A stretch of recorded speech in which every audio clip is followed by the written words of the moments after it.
Before we dive in, drop a quick hi in the comments. It may seem small, but trust me, it really helps YouTube share this story with more sci-fi fans like us. I'd love to see who's watching. A ripple cut through the ionosphere, an abrupt, low-frequency tremor that struck orbital instruments milliseconds before the sky over the southern hemisphere dimmed. Civilian satellites realigned with jittery precision, tripping into fail-safe protocols. Weather systems scrambled. Then came the shadow. The Dotharn's will emerged without warning, obsidian hull plating wrapped in shifting blue glyphs, a titanic construct wider than any Earth city, moving like a mountain pushed by unseen hands. It cast its presence across the Indian Ocean sky, entering low orbit with no clearance, no protocol, no warning. No flare of arrival, just arrival. In Sydney, traffic stopped mid-intersection. In Johannesburg, schoolchildren stared upward through playground windows. Across islands, deserts, coasts, and oceanic territories, the light faded and silence spread. Then, every broadcast channel on Earth, analog, digital, military, private, encrypted, was overwritten.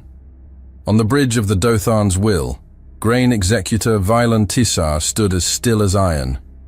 He was tall, skeletal in shape, wrapped in a segmented black carapace that shimmered faintly with internal heat. The elongated skull and amber crystal eyes of his species, the Rakvek, were motionless, eyes like carved glass, sharp and hollow.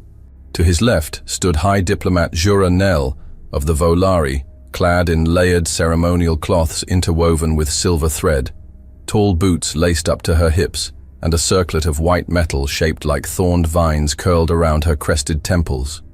She blinked slowly, chin tilted upward, the subtle curl of her lip betraying satisfaction before the message began. Valen's voice, heavy with ritual and the weight of a 3-millennia empire, rolled out over the transmission with deliberate cadence. This message is issued on behalf of the Eternal Dynast of the Zorak Dominion and the Starfold Accord. Humanity shall now be integrated into the Order Stellar. Tribute will be expected. Infrastructure will be corrected. Subjection is peace. The camera slowly widened, revealing behind him a long arc of subordinate officers, alien species of varying physiologies, some plated in iridescent exoskeletons, others thin and translucent, with cranial augmentations and twin mouths. They all wore the black and gold of the Imperial Command, the shared uniform that erased their origin and bound them in a single will. The broadcast ended. In Brasilia, Paris, Chicago, Kyoto, and Nairobi, chaos spread like fire. Emergency broadcasts fought for airtime against the now looping Imperial decree. Families crowded around smart walls, handhelds, visor feeds.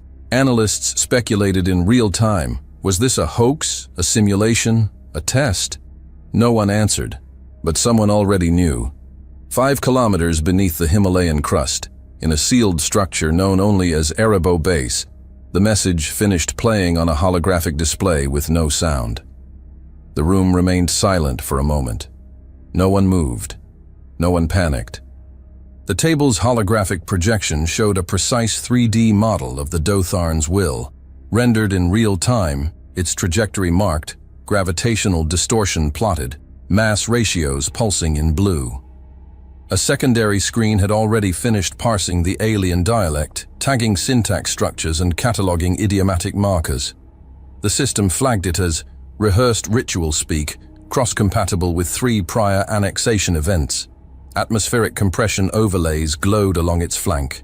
Major Noah Philbin stood with arms crossed, observing satellite telemetry pulsing from orbital points along the equator. They bypassed the outer relay nets, he said, voice even. Military satellites picked up the shear 15 seconds before the blackout. Gravitational distortion consistent with D-class mass entry. They never blinked on approach. Overconfident, Miko muttered, eyes still fixed on her display. Doctra. Miko Tanaka was perched on the edge of the secondary control station, one boot up on the base of her stool, chewing on dried mango. Her long black hair was tied into a rough braid, and her sleeves were rolled to the elbows. Streams of data reflected in her glasses. She pointed lazily at a rotating scan of the Dotharn's power profile. "That hull plating is trying so hard to look impressive," she said. "Still bleeding heat through its aft nodes. And look, sensor wash is... Hold on. Yep. They're using cascade beam transponders. Vintage." Philbin smirked. "They brought a throne ship, a monument dressed like a weapon." At the head of the room, Commander Otto Bertrand said nothing. He was staring at the projection with the kind of stillness that made others lower their voices. Tall, shoulders squared, short silver hair clean against his temples, his uniform black and unmarked, save for a single silver line at the collar. A low chime sounded. A console updated with pulse returns from deep orbit. Bertrand's eyes didn't move, but his voice cut clean through the room. "Code Omega is in effect." Philbin immediately keyed his terminal. "Ghost grid coming online. Global defense clusters initiating blackout. Strategic assets vanishing from open scans. Now." In NORAD, an operator blinked as 10 strategic orbital signatures vanished from his interface. He tapped twice, rebooted, nothing. In Moscow, the Aerospace Command's alert screens shifted to static. In Tel Aviv, a general simply stood, muttering, "They're gone." In an instant, dozens of command centers across the globe dimmed into obscurity. Optical arrays in Earth's orbit began reorientation protocols. Long-range communications relays silently shifted into quantum-locked transmission modes. Not a single move was visible to the public. Tanaka gave a half grin. "Public still thinks this is first contact." Bertrand finally turned his gaze toward the projection of the massive alien ship, now tracking directly over the Indian subcontinent. Lights on its lower decks pulsed like faint cities. "They're showing off," Philbin said. "Trying to intimidate." "Let them," Bertrand said. In Geneva, the UEG Security Council scrambled to initiate emergency protocols. In Ankara, energy reserves were rerouted to satellite surveillance. In São Paulo, drones took off from vertical farms, looping skyward toward a threat they were never meant to face. But Erebo Base remained still. Bertrand finally stepped forward, arms behind his back, watching the orbital model rotate one more time. The Dotharn's will, gliding like a specter above Earth, had not changed course in the slightest. The projection's orbit analysis indicated no targeting systems were active. No shields raised, no weapons primed. It wasn't a battle stance. It was presumption. "They think we're ornamental," Miko said. Philbin leaned on the table with both hands. "Do we confirm visual presence?" Bertrand turned toward the control console and keyed in a direct access line. "Confirm all civilian broadcast vectors are being monitored," he said. "But do not engage. Let the show play out." Above ground, billions remained frozen in a mixture of awe and fear. Governments postured, commentators speculated, but none had answers. The world had fallen still beneath a shadow. Inside Erebo Base, however, the silence wasn't fear, it was calculation. Bertrand's eyes swept one last time across the telemetry readout, then toward his two companions. Miko met his look with an arched eyebrow. Philbin gave the faintest nod. Then, Bertrand allowed the smallest edge of a smile to form at the corner of his mouth. "They really think we're farmers with radios? Let's remind them what kind of farmers we are." As the Imperial broadcast looped across Earth's public networks, the Dotharn's will initiated its first maneuver, dispatching a diplomatic vessel toward the planet's surface. Their assumption was clear. The next step would be submission. The ramp hissed open, releasing a wave of pressurized air that rolled into the dry heat of the Australian interior. A searing wind dragged dust over the landing struts of the Imperial shuttle, which gleamed like obsidian glass beneath the midday sun. It was an elegant machine, curved edges, ceremonial markings, and thruster pods still glowing faintly from descent. The shadow it cast was crisp, precise. The High Diplomat Shuranel descended first. Her boots clicked against the platform with calculated grace. She was tall, almost 2 meters, with luminous violet skin and angular features, her high Volari cheekbones framed by silver faceplates and a narrow crest that arched backward like a ceremonial blade. Her robe shimmered with woven circuitry, every thread pulsing gently beneath the light. Behind her came 2 Dotharn honor guards. They were enormous, wide-shouldered creatures of the Syrax strain, armor-plated in glossy black, jointed limbs thick and heavy, breathing masks molded into the snarling jaws of extinct predators. Their movements were perfectly synchronized, more like machines than living beings. None of them spoke as they stepped onto the reddish stone of the desert plateau. Before them stood nothing but a solitary transport vehicle, matte black, heat-scorched, unadorned. There was no banner, no greeting party, no honor guard, just wind, sun, and dust. A human in plain fatigues leaned against the driver's side door of the vehicle, arms crossed, sunglasses reflecting the figures as they approached. His name tag read Harris. He didn't salute. "You're late," he said, opening the passenger door. "Get in." Shura blinked once, a slow, deliberate narrowing of her eyes. "This is not the standard protocol for planetary accession." Harris shrugged. "Not a standard planet." They entered without further protest. The drive was long and quiet. The landscape stretched out in all directions, flat, cracked earth interrupted by the occasional dead tree or scorched boulder. A thin line of black mountains shimmered on the horizon. Eventually, the transport crested a ridge, revealing a facility partially embedded into the base of a mesa. Angular walls, reinforced plating, low-profile turrets retracted into concrete recesses. No flags, no insignias, just shadows, heat, and silence. The vehicle entered through a retractable gate, disappearing into a tunnel carved directly into the rock. Inside, the delegation was led down a wide corridor with black composite walls and exposed support beams.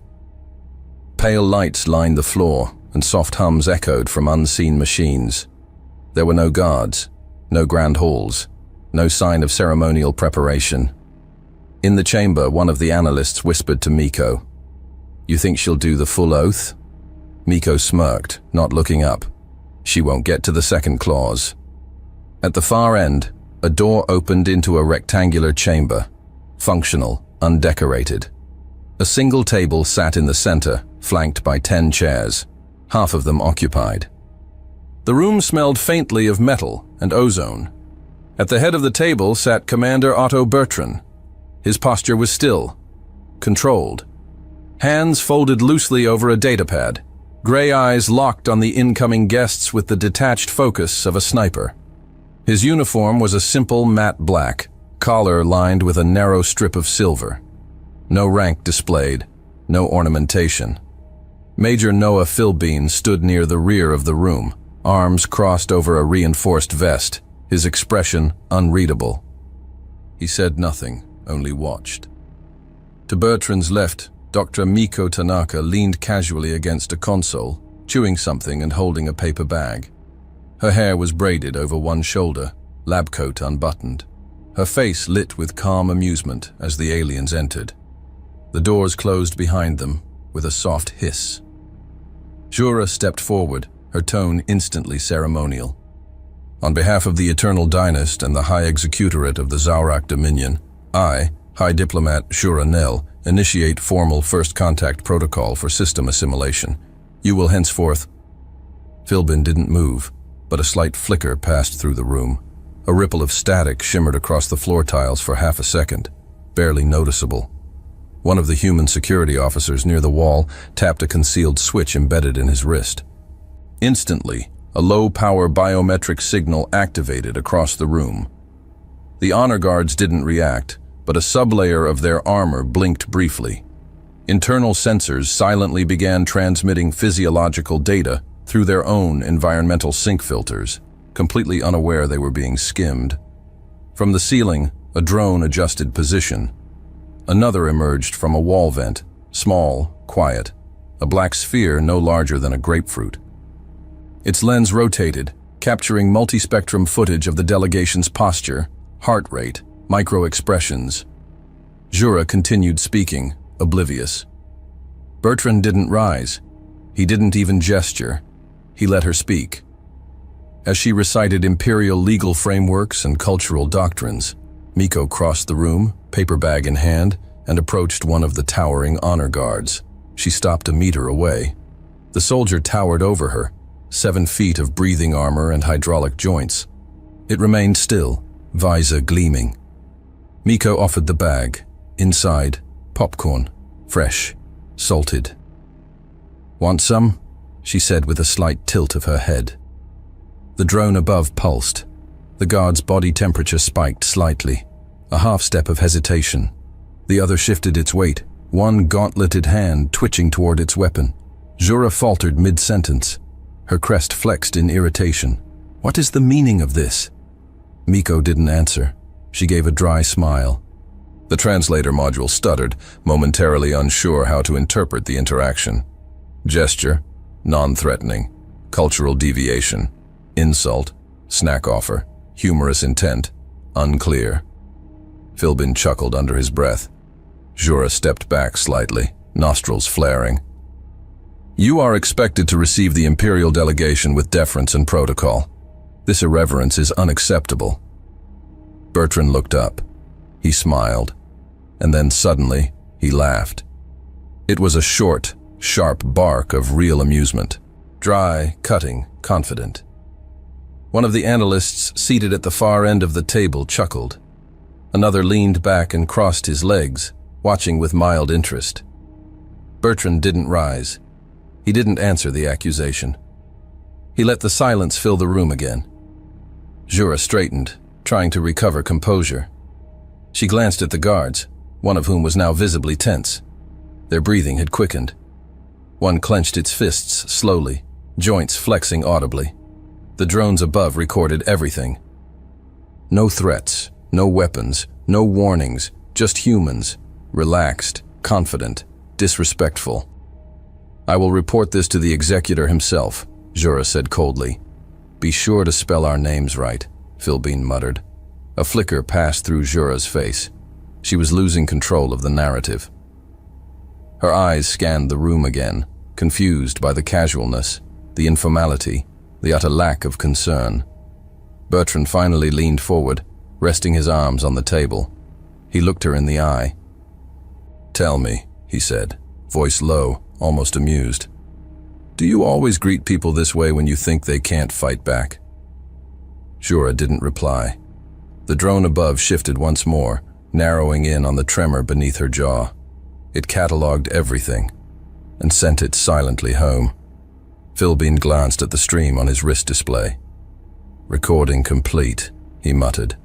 "Package logged. Behavioral signatures confirmed." The silence after Bertrand's laughter didn't last long.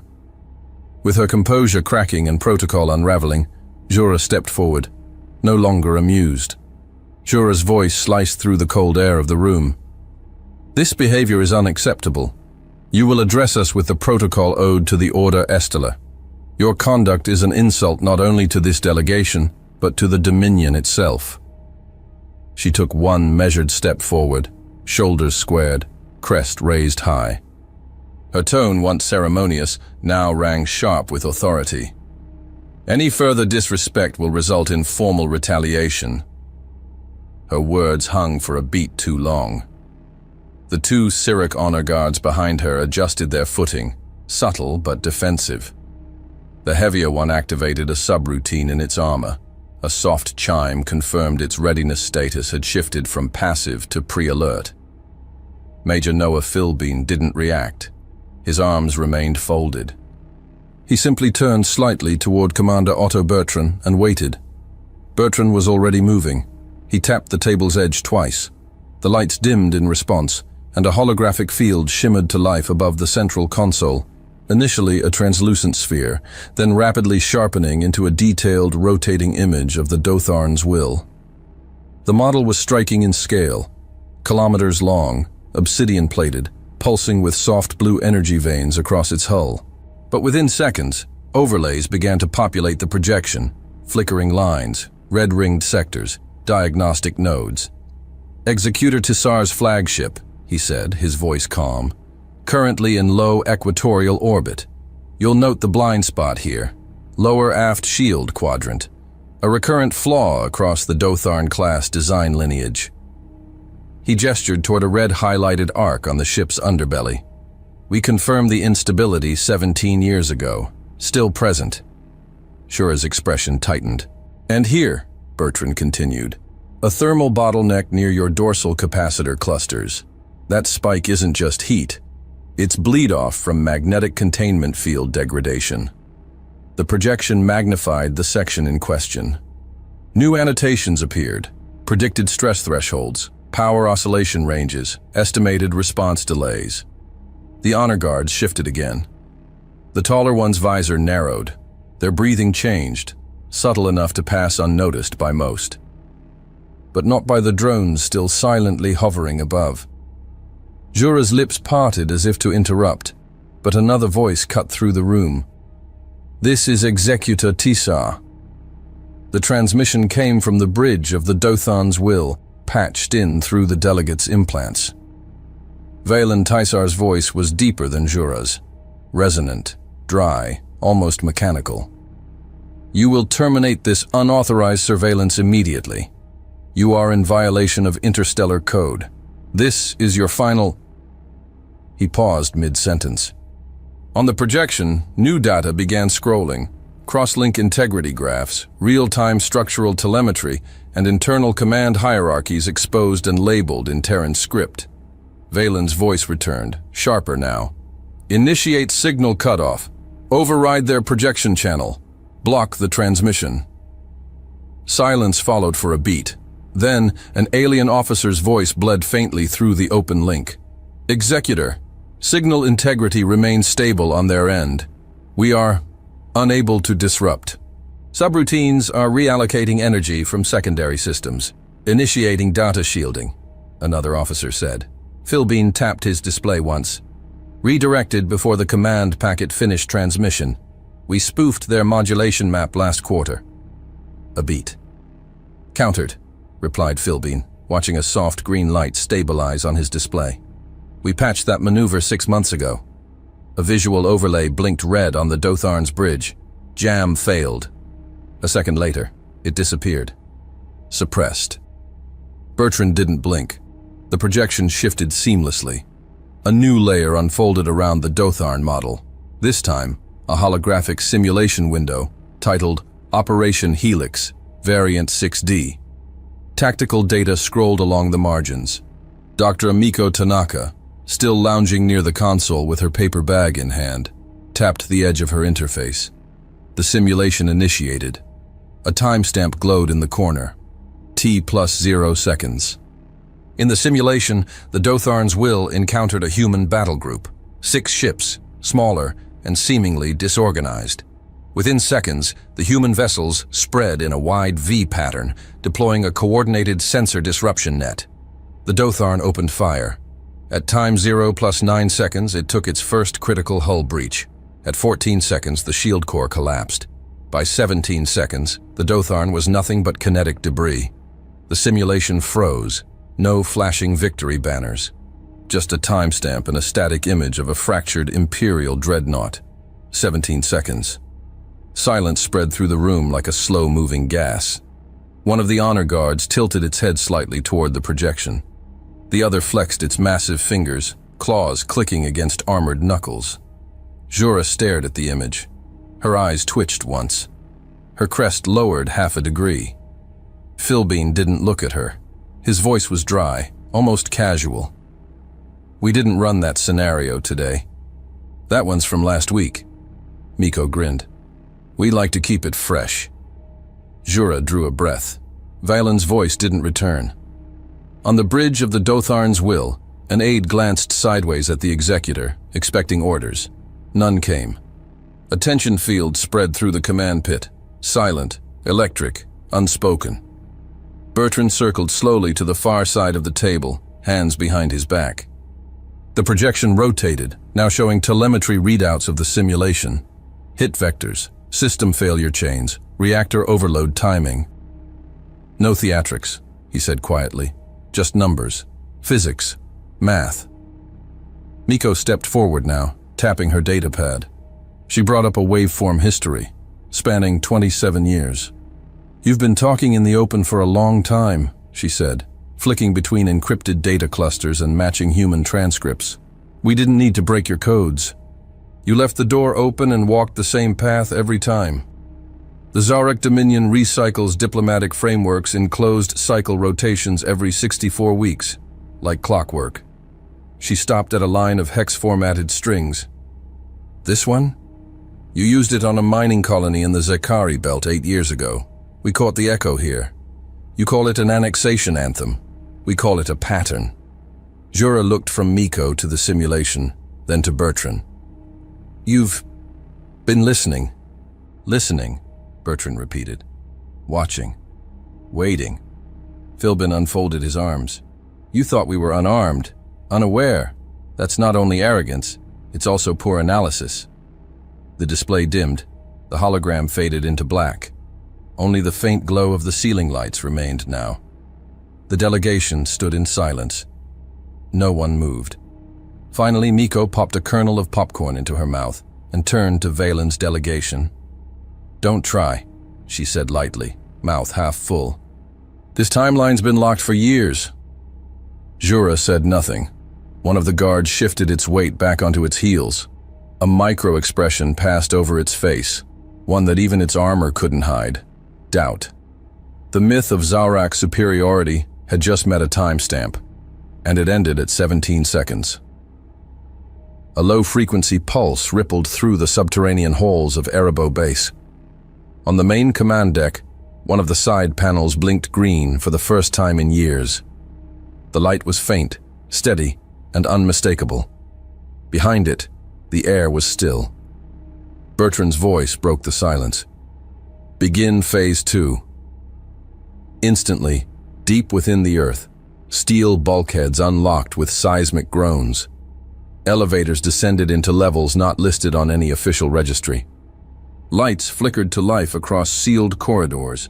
Code sequences, decades old, recompiled into active directives. The system didn't hesitate. It remembered. Elsewhere, in a room lined with cold steel racks and insulated fiber conduits, a row of operators wordlessly adjusted their headsets. Among them, Colonel Victor Soren stood at the center, arms clasped behind his back. His voice was low and deliberate. "Authenticate all nodes. Cross-link against Euphrates memory cores. No external noise." A technician nearby, Lieutenant Maddox, youngest on the floor, typed in a command sequence. Across the globe, and far beyond it, assets long dormant began to stir. 28 years earlier, a capsule cracked the ocean surface 500 kilometers west of Midway Atoll. It sank fast, leaving no visible trace. Its impact had gone unregistered by public seismic arrays. But Erebos had been waiting. Inside the capsule, alloy unknown to metallurgy, etched with symbols of a language not yet spoken aloud by any human tongue. The capsule was brought to an undersea lab, and over the next 3 years, its systems were carefully disassembled, reverse-engineered, mapped in layers. It contained low-band telemetry logs, command protocols, partial route charts from deep space, and one image of Earth. The image was 200 years old.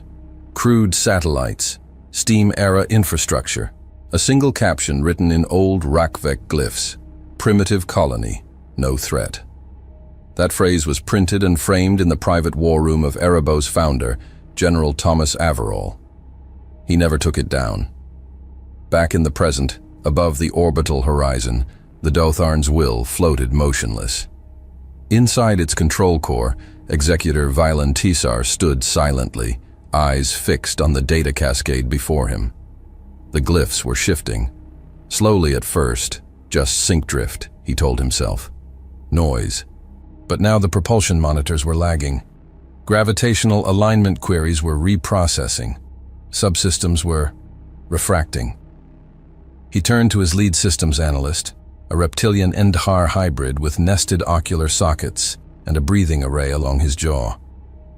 "Why are we receiving parity errors?" The analyst hesitated. Unknown interference vector. Localized space distortion not matching expected planetary gravity wells. Could be residual quantum wake. No one here has that capability, Valens snapped. But the monitor pulsed red, cold and certain. Valens stared at it for a second too long. Across the solar system, in blind zones invisible to any Imperial scan, platforms stirred.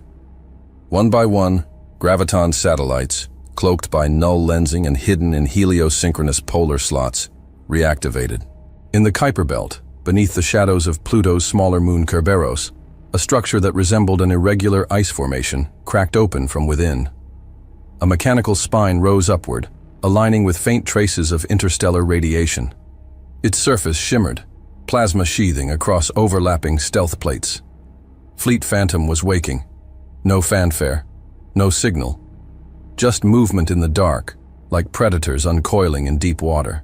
In Titan's orbit, hidden in the thermal shadow of its dense clouds, 6 hangar bays silently split open along a black station's hull. Docking clamps disengaged.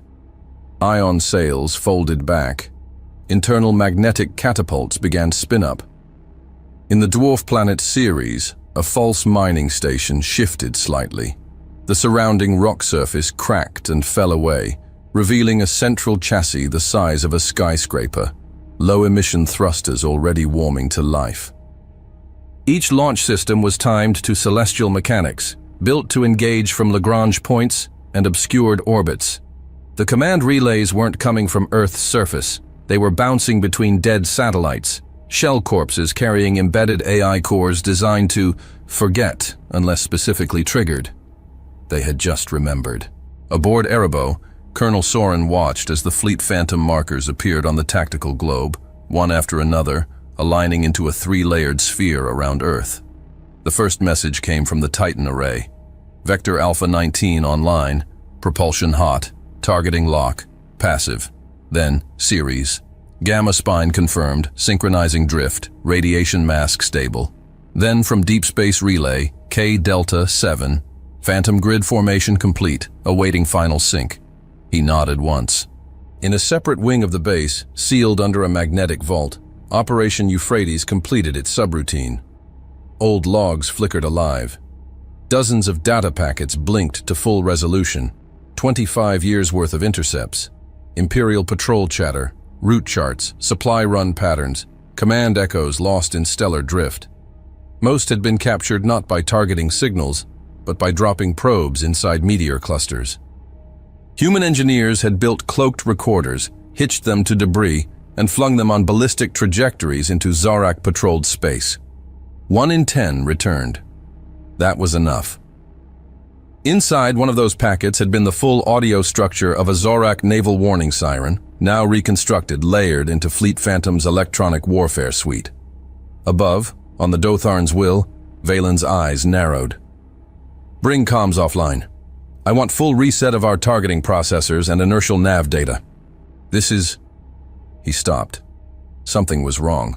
A subtle gravitational variance pinged across the ship's forward hull sensors, barely measurable, like the tug of a distant moon. But it was wrong. The force was localized, directional, and fluctuating. Initiate diagnostic loop, he ordered. But the loop didn't finish. In a long-forgotten orbital band high above Earth's equator, a series of satellites blinked into alignment. They weren't broadcasting, they were absorbing. Tiny microbursts of gravity distortion flicked outward, cycling through frequencies until one struck a resonance in the Dotharn's drive field. The ship's outer shell responded like a tuning fork, reverberating in low harmonic echo. Inside the Imperial systems, error logs began to cascade. In Erebos, Bertrand stood alone in an observation alcove, far from the main war room. He watched a clean projection of the Earth's upper orbit, now overlaid with subtle manipulations. Invisible to the public, undeniable to those who understood orbital mechanics. Beside him, Miko arrived with a tablet. No sign of counterpulse, she said. They're reacting slow, probably still reconciling what we're doing. Bertrand nodded once. If you can see the pieces moving, you're already too late. She smiled faintly. Exactly. The illusion of chaos, the precision of control. Behind them, the dark earth rotated quietly, surrounded by shadows that had finally begun to move. The pressure was building, subtle, silent, exact. From orbit, the Dotharn's will still appeared unmoved, its hull catching starlight like a relic poised in triumph. But within its core systems, the gravitational distortions initiated by unseen forces had begun a chain reaction that no sensor had yet classified, and no doctrine had accounted for. Above Earth, the Dotharn's will drifted in silence. What had begun as subtle system irregularities, barely noticed recalibration loops, nanosecond latency in inertial dampeners, was now cascading across the ship's spine like rot through alloy. Violin Tysar stood in the command cradle at the center of the bridge, his eyes locked on the failing diagnostic streams pulsing red across every major subsystem. The ship's deep-core gravity stabilizers were entering recursive failure cycles. He hadn't authorized it. No one had. "Why is our shield geometry collapsing in harmonics?" he demanded. No one answered immediately. The silence was a vacuum of competence. From the far console, Subcommander Lorik moved hesitantly. He was younger than most in the command tier, shorter, less adorned, a Galari hybrid with dusky skin and scaled ridges along his neck. His voice, though low, carried a crack of tension. "Executor, I've reinitialized the field generators 3 times. They recompile, stabilize for 2 seconds, then break under feedback. Something's acting from the outside." Valen turned to him slowly. "The gravitational differential is below the threshold for active counterforce. This ship has null resonant mass shielding. Nothing on this planet could override it." Lorik stared at his console. "Then it's not coming from the planet," he said. That earned a glance from others on the bridge. Eyes shifted. Hands hovered over terminals, uncertain whether to continue routine protocols or wait for a command that wouldn't come. An alert pinged across the upper HUD dome. "Comms, interstellar relay, connection error." "Try again," Valen said without turning. One of the Zorak cast comm officers, the skeletal spider-limbed Tirva, twitched its way across a radial console, mandibles clicking against a private tone. "Relay command signal, unresolved. Target node inaccessible.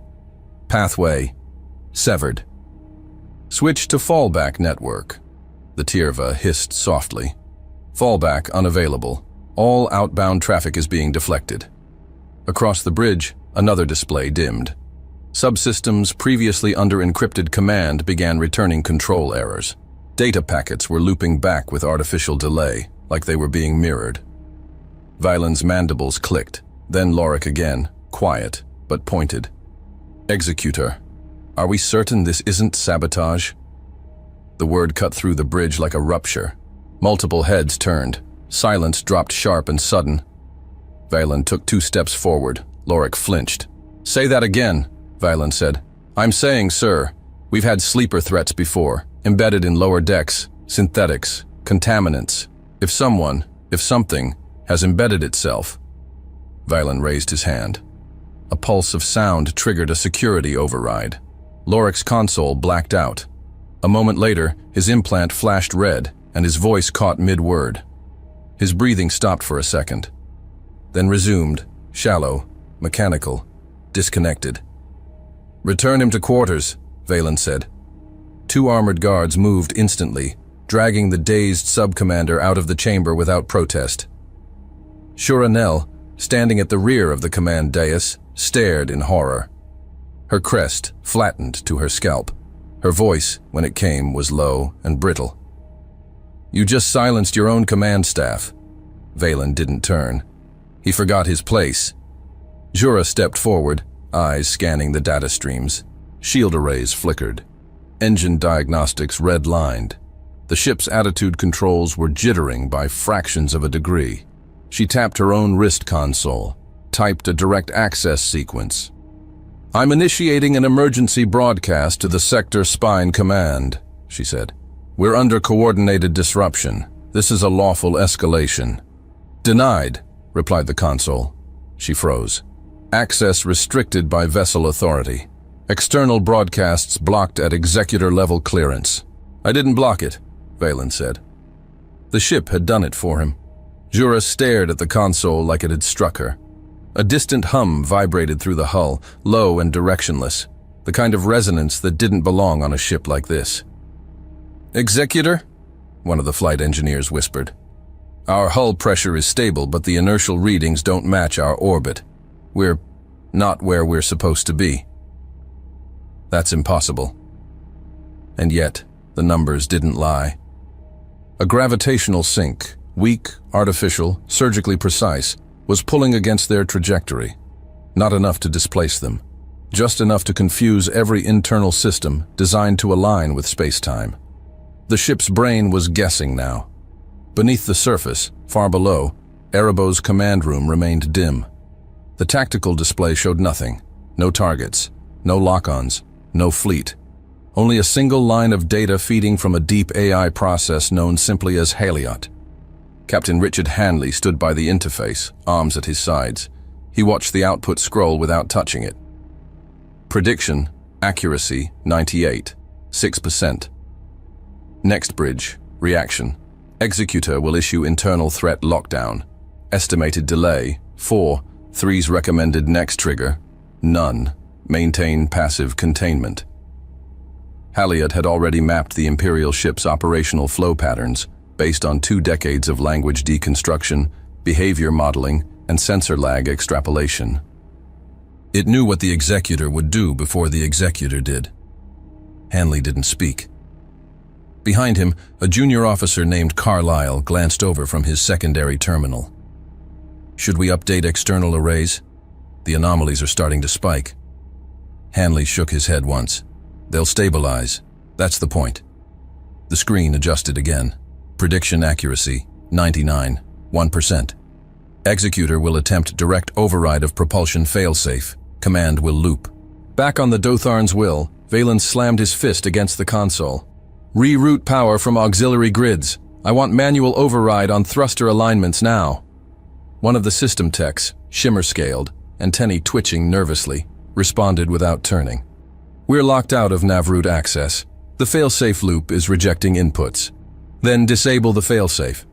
Sir, the failsafe was never activated manually. It's autonomous. A shiver passed through the room. Shura stepped back, her crest lowering in visible panic. Her voice cracked for the first time. We're not being attacked. We're being played.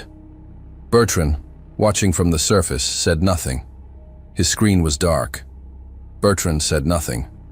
The screen in front of him remained unchanged. Every line of failure unfolding above was expected, but not yet complete. The air aboard the Dotharn's will was no longer still. It was dense, not with movement or sound, but with realization. Something had shifted, not in space, but inside them. From the central command cradle, Valen Tissar paced slowly, teeth tight behind his closed mouth, the lights on his cranial helm pulsing with frustration. Systems still flickered, sync was not returning, and his crew moved like ghosts. The inertia wasn't technical, it was psychological. Sabotage, he said flatly, voice clipped and deliberate. They've broken interstellar protocol. The humans have engaged in undeclared cybernetic infiltration, strategic manipulation in violation of the Accord. This is a war crime. On the surface, inside the Erebo command chamber, Bertrand stood with arms crossed, one boot anchored slightly forward. His face betrayed no satisfaction, no triumph. He simply tilted his head slightly at the transmission, as if hearing a tired excuse from a child. He didn't speak, but Miko did. She turned toward a secondary projector console and tapped her pad. The center of the room filled with an updated projection of the Dotharn's will, not as it was now, but as it had been 15 hours earlier. A full surround net of human satellites, microsats, drone clouds, stealth buoyant arrays, already in place before the Imperial dreadnought entered Earth's orbit. Miko's tone was clinical. Your ship was never alone. You entered a pre-scanned corridor already enclosed in passive containment. You just didn't notice. She tapped again. Another projection. This one, an isometric overlay of satellite trajectories, weapons silence zones, and blind spots engineered to allow the Dotharn's arrival, unimpeded, unalerted, and utterly surrounded. "You think this started when your diagnostics failed?" she asked. "You were compromised before you decloaked over the southern hemisphere." At the far edge of the room, Lieutenant Rice leaned back in his chair, arms folded behind his head. "Honestly," he muttered, "we expected more from an empire that old." One of the tech analysts chuckled. Back aboard the Dotharn's Will, the temperature among the bridge crew had shifted. Not the physical temperature, but the feeling, the certainty, the doctrine. It was gone. Shuranel stood unmoving at the edge of the command circle, watching the new data as it streamed unfiltered across their comms. No encryption, no blockage, just precision humiliation. The command pit below her flickered with alerts. More systems detaching from the ship's neural net, more logs returning null. Valen's eyes burned at the projection hovering above the center of the bridge. "You violated our core systems," he snapped again. "You invaded a sovereign military vessel. This is aggression." A slow, clean image replaced the map. A top-down scan of the Dotharn's Will, surrounded by spherical markers, each denoting a human satellite, drone, or passive emitter. The animation rewound, showing the grid formation days before the Imperial ship had even arrived. "Do you know what's really aggressive?" Miko's voice came through the open channel. "Bringing a war barge to someone's atmosphere uninvited." Violen stepped forward, eyes flaring. "We are the Dominion. We maintain order." "And yet," Bertrand finally said, voice calm and unhurried, "you lost it the moment you arrived." Violen froze. The weight of those words didn't fall like a blow. They landed like inevitability. The bridge crew said nothing. The display glowed on their faces, showing them the impossible. They were already beaten, not destroyed, not fired upon, just contained. In the lower tier of the bridge, a junior navigation officer, barely out of his initiation cycle, a lithe Dravani male with soft gray skin and silver pulse markings across his scalp, leaned toward a support console, eyes wide. He whispered, This isn't in the manuals." No one corrected him. A few feet away, one of the honor guards shifted his weight, left foot to right. His grip on his weapon loosened. Another, near the blast door, turned his head slightly. His eyes didn't scan for threats. He was scanning for exits. Several of the consoles around the bridge went dark, not from error, but from deliberate disengagement. Operators leaned away from their stations. One by one, the will to act was disconnecting. Across from Valen, one of the internal tactical officers, a Thalvek woman with pale eyes and crest-like horns folded along her skull, slowly removed her command visor and set it aside. No one ordered her to stop. Another technician reached down, disconnected a feedback cable from their neck socket, and let it hang. The command matrix remained open, but the Empire wasn't in control anymore. The bridge lighting dimmed slightly as the ship's internal systems reallocated power without instruction, shifting into a conservation mode that had never been ordered. Environmental systems de-escalated. Display contrast adjusted for human-compliant optics. It wasn't submission. It was an acknowledgement. Below in the security alcove, one of the guards, young, broad-shouldered, of the Krathal caste, lowered his plasma rifle to his hip. He didn't drop it.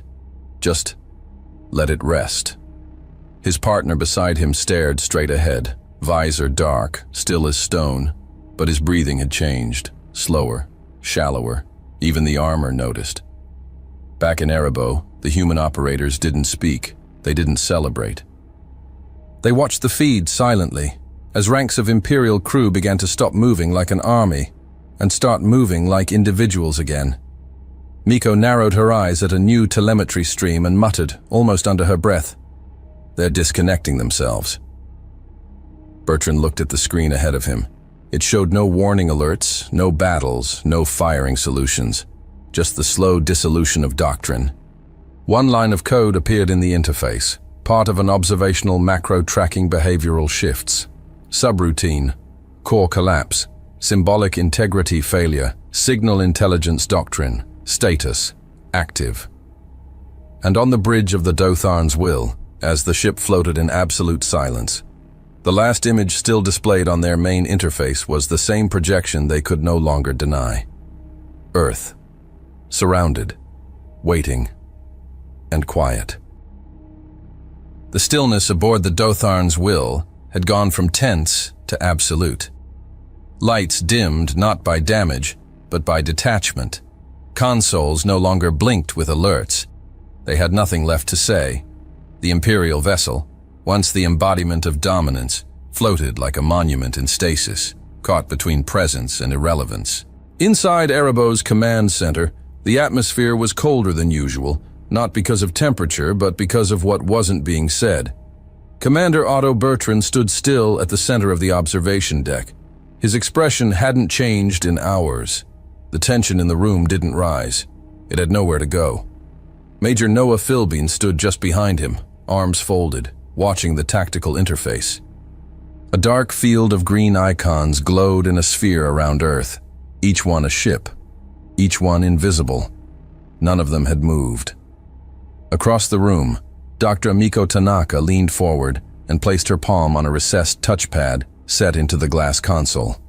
The moment she pressed, the wall display shifted. It no longer showed the Dotharn's internal schematics, or sensor feeds, or power readouts. Instead, a full-spectrum data analysis scrolled slowly across the interface. Acoustic bands, thermal echoes, electromagnetic fields. Every graph was flat. Zero emissions, zero pulses, no gravitic resonance, not even static. Miko tilted her head. Full-spectrum blackout, she said, not looking away. They're not broadcasting. They're not even leaking residual heat through their sensor mesh. Philbin squinted at the telemetry. No subspace drift. No pulse haze. He clicked his tongue. That ship might as well be a rock. A few operators on the upper level shifted in their seats, uncomfortable with the lack of motion. It wasn't fear, it was compression. The silence was no longer passive. It was strategic. Miko tapped another prompt. The feed rotated through several external satellites. Every angle of the Dotharn's will, every camera silent. Then she turned her head, glancing at Philbin. Their eyes met. She didn't speak. He gave a single nod. From the lower console bank, a long line of coded names began scrolling down Philbin's display. Stealth vessels from the Ceres array, others hidden beyond Titan's Terminator, a dozen near-Earth interceptors positioned behind orbital shadows. Dogma error, payload optional. We weren't joking. Minimum safe distance, the long game. Subtle like a brick, low orbit regret. Each one was dark, each one ready. They've been in position for 9 days, Philbin said quietly. All of them. Just needed permission to act. Bertrand didn't answer. His gaze stayed fixed on the main screen. Aboard the Dotharn's will, Juranel's voice broke the bridge's silence, not with volume, but with desperation. We are a military envoy of the Zorak Dominion. Our positioning is within operational tolerance. We maintain sovereignty of system presence. She paused. The console didn't respond. No one did. Across the bridge, crew members were no longer moving with precision. There was no rhythm to the ship's pulse anymore. Even the slight vibration of active systems had faded to near nothing. Valen Tysa had not moved in 5 minutes. He stood before the darkened viewport, his back to the others, the curve of his skeletal armor lit only by the reflection of the now idle displays. The lights embedded in his helm flickered once, then stayed dim. He said nothing, and that silence said everything. One of the communications officers, a pale Calrith female with mirrored ocular implants, whispered toward her console, unsure if it was even powered. Main emitter is locked. Response queue has no upstream, no frequency engagement. They're not listening. They're not even trying, another crewman muttered. Inside Erebos, Miko turned from the sensor display and walked over to Bertrand and Philbin. "Time index, 0-30, she said. "Telemetry solid. All satellites aligned. FTL paths remain cold. No response behavior from the will." Philbin kept his eyes on the Ghost Fleet display. "And our grid?" "Holding. Every ship is locked. Passive only. 0 emissions." He nodded once. "They don't know what's waiting," Miko replied without emotion. "They don't even know they're surrounded." The room fell still. Not with tension, but with something closer to reverence. A moment crafted with surgical silence. Even the hum of background systems had been suppressed. Operators worked without a word. For 5 long seconds there was nothing. No tones. No radio static, not even room noise. Just the pulse of gravity and the inevitability of execution. Philbin looked to Bertrand, then down to the control pad before him, marked simply Unilink, visual mode active. He didn't hesitate. He pressed it. On the bridge of the Dotharn's will, the viewport flickered. Not a malfunction, but a forced override. For a split second, it went black. Then, light. A face. Commander Otto Bertrand stood at the center of the screen, still, flanked by shadow and silence. There was no emblem behind him, no lighting designed to intimidate, no statement made in posture or expression. He simply looked at them, not with anger, not with fear, just certainty. Every member of the Dotharn bridge crew turned to face the screen, even those who had already disengaged their consoles, even those who had looked for exits. No one spoke. Jura blinked. "No handshake protocol, no clearance. They've bypassed." She didn't finish. Bertrand didn't speak. He didn't have to. He stood there, letting the silence do what no weapon ever could. And on the bridge of a ship built for conquest, the weight of that silence collapsed something far older than power. It collapsed expectation. The screen on the bridge of the Dotharn's will hadn't flickered again. It hadn't shut off. It hadn't stalled. It just waited.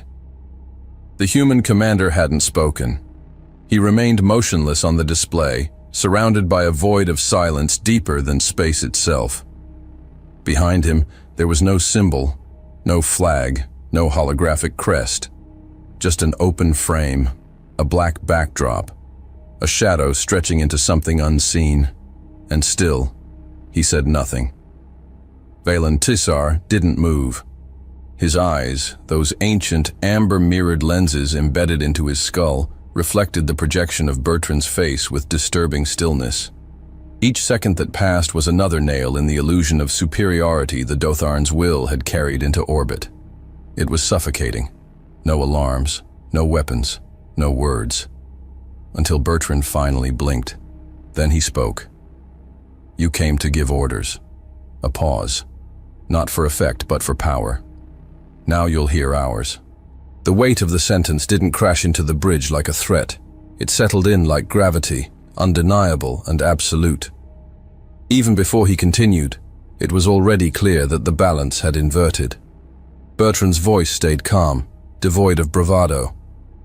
"Submission will not be accepted, but we are open to dialogue." He paused again, then finished. "Between equals." In the command pit, every alien officer froze, not from command, but from something more primal, something ancestral. The voice that did not fear. The voice that did not plead. The voice that did not explain. It just was. Bertrand didn't end the transmission. He turned his head slightly, just enough to glance at someone off-screen, and then gave a short nod. No command, no flourish. Just now. Aboard the Dotharn's will, it began as a vibration, a sound too low for speech, too deep for machinery, a tone that bypassed language. It hummed through the deck plating, resonated up the walls, trembled through the ribbed supports of the ceiling. A dull, almost imperceptible pulse, felt more than heard. The control tower lights dimmed for half a second, then pulsed back with a faint golden hue. The officers on the bridge looked around, confused. Something was wrong. Then, without transition or warning, the bridge AI activated a protocol that had never been executed in 3 millennia of operations. Alert, risk classification, total. It flashed in crimson at the top of every console. The command crew didn't move. Not a single one of them had ever seen it. Not in training, not in simulations. It was theoretical. Emergency status for a condition the Empire considered impossible. Loss of domain. The internal lights shifted again, this time from pale blue to a faint orange. And then the shadows outside the viewport moved. First, a faint glint, like starlight refracting through unseen angles. Then another. And another. Within seconds, space around the Dotharn's will was no longer black. It was crowded. One by one, human vessels appeared. Not cloaked, not phased. They emerged from their fields of optical suppression like ghosts stepping out of fog. They didn't decloak with weapons. They didn't broadcast threats. They simply appeared. A sphere of hulls and steel and daring, each one angled, sleek, burnished by battle-silent technology. Some large enough to challenge cruisers, others no larger than shuttles, each of them exactly where they needed to be. On the Dotharn's bridge, the lighting changed again, not from internal shifts, but from outside. The light from the new arrivals reflected against the reinforced viewport, tinting the entire chamber with a faint white glow. A junior officer whispered, "We're surrounded." The data feed from the external sensors was silent. Not because the ships couldn't be tracked, but because they weren't being scanned. They allowed themselves to be seen. The feed began tagging identifiers, call signs, naming protocols. Oops, we're ready. Plan Zeta Alpha, because why not? The last laugh. Caffeine doctrine, we told you. So exit strategy, low orbit. Regret manual, override. The long game payload, optional. Each name more absurd than the last. Each one a mockery of solemnity. The kind of irreverence that no empire could ever understand, because it came from confidence that didn't need validation. At the center of the projection, one ship hovered forward. It moved unlike any of the others. No visible engines, no signature exhaust, no detectable gravitic footprint, just presence. It was sleek, shaped like a wedge of black glass, armored with sharp edges and non-reflective plating that bent light in unsettling ways. Lakistan. No empire had her name on file. Because no empire had earned the right to know, Bertrand remained still on the screen. He hadn't moved. Not since the order.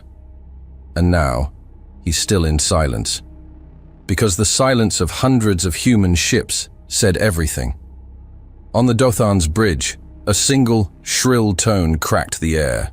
It wasn't a warning. It was the internal acknowledgement tone of the Imperial AI's risk classification breach protocol. It rang once, then again. The bridge lights dimmed a third time, softer now. Executor Valen Tisar stared ahead. But his eyes, those twin, multifaceted lenses, reflected the full curve of humanity's fleet. Each name, each silhouette, each insult to the idea that the Zaurak Dominion had ever been alone at the top. He didn't speak. He couldn't. The knowledge had settled past thought, past strategy. It had entered understanding. They had lost, not in combat, not in attrition, in assumption. A small chirp from one of the auxiliary terminals interrupted the silence. Not a system alert, but a local microphone left active by accident.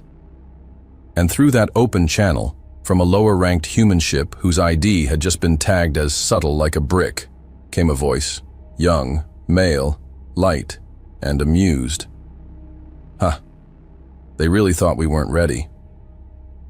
The bridge froze. The laugh wasn't cruel, it wasn't mocking, it was knowing. A simple, quiet exhale of disbelief and satisfaction. The kind of sound a new generation makes when history breaks, and they get to be there for it. No one aboard the Dotharn said a word, and yet every being in that room understood what had happened.